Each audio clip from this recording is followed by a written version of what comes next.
அன்பார்ந்த மை வீத்ரி குடும்ப உறவுகளுக்கு வணக்கம். హాయ్ అండి. అందరూ షాక్ అయ్యారా? అవునండి, మీరు చూస్తున్నది నిజమే. ఈరోజు మన ఎండి ఫామ్ ఛానల్లో మన ఎండి గారు వీడియో రిలీజ్ చేశారు. ఆయన మనతో మాట్లాడారు. దాన్ని నేను మీకు తెలుగులో ట్రాన్స్లేట్ చేస్తాను. మన ఎండి సార్ ఏం చెప్పారు అంటే అది తెలుగులో మీకు ట్రాన్స్లేట్ చేస్తున్నాను. ఈ వీడియో కనుక మీకు నచ్చినట్లయితే ప్లీజ్ షేర్ చేయండి, లైక్ చేయండి, సబ్స్క్రైబ్ చేయండి, బెల్ కొట్టడం మాత్రం మర్చిపోవద్దు. ఎప్పటికప్పుడు మీకు మై వీత్రికి సంబంధించిన కొత్త అప్డేట్స్ అనేవి ఇస్తూ ఉంటాను. టాపిక్లోకి వెళ్ళినట్టయితే మన ఎండి గారు ఏం మాట్లాడారు అనేది తమిళ్లో ఉంది కాబట్టి మీకు అది తెలుగులో నేను ఎక్స్ప్లెయిన్ చేస్తాను. నా ప్రియమైన మైవిత్రి కుటుంబ సభ్యులకి నమస్కారం. నేను చాలాసార్లు వీడియోస్లో మాట్లాడుతున్నప్పుడు కుటుంబ సభ్యులు, నా ప్రియమైన స్నేహితులు అని చెప్పేటప్పుడు చాలామంది ఏమని అడిగారు అంటే, ఒక బిజినెస్ చేస్తున్నారు, చేసేటప్పుడు ఒక ఓనర్ ఒక మెంబర్ అంతే కదా రిలేషన్షిప్, ఇందులో ఎందుకు ఇలా అంతా అని నా దగ్గర అడిగారు. మీ దగ్గర కూడా అడిగే ఉంటారు. కానీ ఇలాంటి సిచ్యువేషన్లో 3 నెలలు నేను జైల్లో ఉన్నప్పుడు వాళ్ళే జైల్లో వెళ్ళి ఉంటే ఎంత బాధపడతారో, ఎంత రిస్క్ అయినా చేస్తారో, ఎంతవరకు పోరాటం చేస్తారో ఆ లెవెల్కి మించి ఈరోజు అందరు సభ్యులు, మ్యాక్సిమం సభ్యులు నా కోసం ఎంతో చేశారు. నేను జైల్లో ఉన్నప్పుడు నా లాయర్స్ మూల్యంగా నాకు తెలుస్తూ వచ్చింది. పాదయాత్రలు చేస్తున్నారు, చర్చిలో ప్రేయర్ చేస్తున్నారు, అన్నదానాలు చేస్తున్నారు, మసీదులో ప్రార్థనలు చేస్తున్నారు, గుడులకు వెళ్తున్నారు, ఇలా అని చాలామంది చేస్తున్నారని తెలిసినప్పుడు ఆ 3 నెలలు నాకు చాలా ధైర్యాన్ని ఇచ్చింది, చాలా నమ్మకాన్ని ఇచ్చింది. లోపల నేను ఎంతో ధైర్యంగా ఉన్నా ఈ మాటలు విన్నప్పుడు.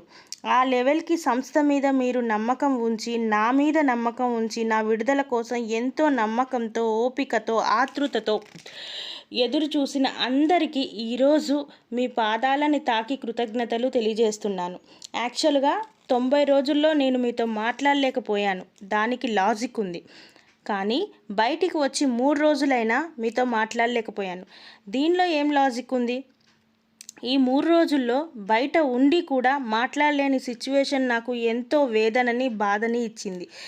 ఎంతమంది మీరు నా మాటల కోసం ఎదురు చూస్తున్నారో దానికన్నా ఎక్కువగా నేను ఎదురు చూస్తున్నాను. ఈరోజు హానరబుల్ హైకోర్టు నన్ను విడుదల చేశారు. అందులో అతి ముఖ్యమైన విషయం, నేను అనవసరంగా బయట ఏది మాట్లాడొద్దు అనే విషయం. అది వచ్చి ఇంపార్టెంట్ కండిషన్గా ఉంది. కానీ ఒక కృతజ్ఞత అయినా మీకు చెప్పి తర్వాత విషయాలు ఒక గ్యాప్ తీసుకొని చెప్దాము అని ఈ వీడియో ద్వారా మీతో మాట్లాడుతున్నాను. మళ్ళీ చెప్తున్నా, ఇలాంటి సిచ్యువేషన్తో ఓపికతోని ఈరోజు సంస్థ కోసం పనిచేసిన వాళ్ళు, బాగుండాలని ప్రార్థన చేసిన, నేను బయటికి రావాలని మీ సమస్యలను పక్కన పెట్టి గుడికి వెళ్ళి నా కోసం వేడుకున్న అంతమందికి మీ పాదాలపై నా తల వంచి మీకు కృతజ్ఞతలు చెప్పుకున్నా. చివరిగా చెప్పేది ఏంటంటే, ఏదేమైనా కానీ ఒక లక్ష్యం కోసం ఒక బిజినెస్ని స్టార్ట్ చేశాను. నా లక్ష్యం నెరవేరేదాకా నేను ఓడిపోను. ఎన్ని సమస్యలు వచ్చినా నా పనిని చెయ్యకుండా ఉండొచ్చు, నా కాలాన్ని వృధా చేయవచ్చు, కానీ నా లక్ష్యాన్ని ఎవరూ ఆపలేరు. 20 లక్ష్యం 40 లక్ష్యం నండ్రి వనక్కం. ఇదే అండి సార్ చెప్పారు. దయచేసి అందరూ అర్థమైందనే అనుకుంటున్నాను నేను తెలుగులో చెప్పింది. సో సార్ యొక్క ఫైనల్ డిసిషన్ ఏంటి అని అంటే, ఆయన త్వరలోనే ఇంకా మాట్లాడతారు. ప్రజెంట్ ఆయన కండిషన్ బెయిల్ మీద అతిగా ఏమీ మాట్లాడకూడదు కాబట్టి పర్మిషన్ తీసుకొని ఎంతవరకు మాట్లాడగలరో అంతవరకు మనకి నమ్మకాన్ని, ధైర్యాన్ని ఇవ్వడం కోసం ఆయన ఇప్పుడు మాట్లాడారు. కానీ ఫర్దర్గా ఆయన మాట్లాడడానికి ఇంకా మనకి ఛాన్సెస్ ఉన్నాయి. ఆయన త్వరలోనే మళ్ళీ మనకి ఏం చేస్తున్నారు ఏంటి అనేది, మన పేమెంట్స్ గురించి కానీ దేని గురించి అయినా కూడా ఆయన మాట్లాడతారనమాట. నెక్స్ట్ వీడియో కోసం మనం వెయిట్ చేద్దాం. ఈలోపు ఏమన్నా అప్డేట్స్ తెలిసినా మీకు ఎప్పటికప్పుడు నేను ఇన్ఫర్మేషన్ ఇస్తూ ఉంటాను.